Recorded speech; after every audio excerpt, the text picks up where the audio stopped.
எல்லாரும் நல்லா இருக்கீங்களா? இன்னைக்கான பதிவு, பணம் பேச ஆரம்பிக்கும்போது உண்மை ஊமையாகி விடுகிறது.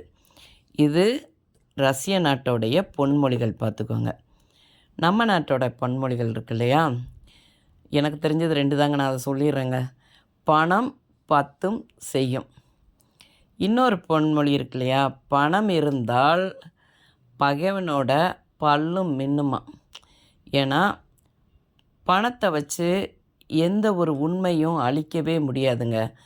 பணம் பேச ஆரம்பிக்கும்போது அந்த உண்மை அந்த தற்காலிகமாக வேணால் ஊமையாக இருக்கும்.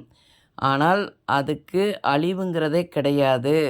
உண்மையை என்றைக்கும் மாற்றவே முடியாது, அதை அழிக்கவும் முடியாது. உண்மை வாழ்ந்து கொண்டே இருக்கும் பார்த்துக்கோங்க. அப்துல் கலாம் ஐயா ஒரு மனிதன் உயர்ந்த இடத்தை அடையணும்னா அவர் சொன்ன பொன்மொழிகளில் நான் ஒரு இது சொல்கிறேன் பார்த்துக்கோங்க. ஒரு மனிதன் எளிமையாக, நேர்மையாக, உண்மையாக இல்லாமல் எந்த காலத்திலும் அந்த மனிதன் உயர்ந்த இடத்தை அடையவே முடியாது பார்த்துக்கோங்க.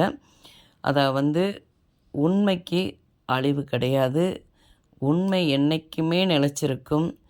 நாமளும் எல்லோரிடத்திலும் உண்மையாக வாழணும் பார்த்துக்கோங்க. இந்த பதிவு பிடித்திருந்தால் பார்வதி வீட்டு சமையலுக்கு ஆதரவு கொடுங்க. ஓம் சாய்ராம்.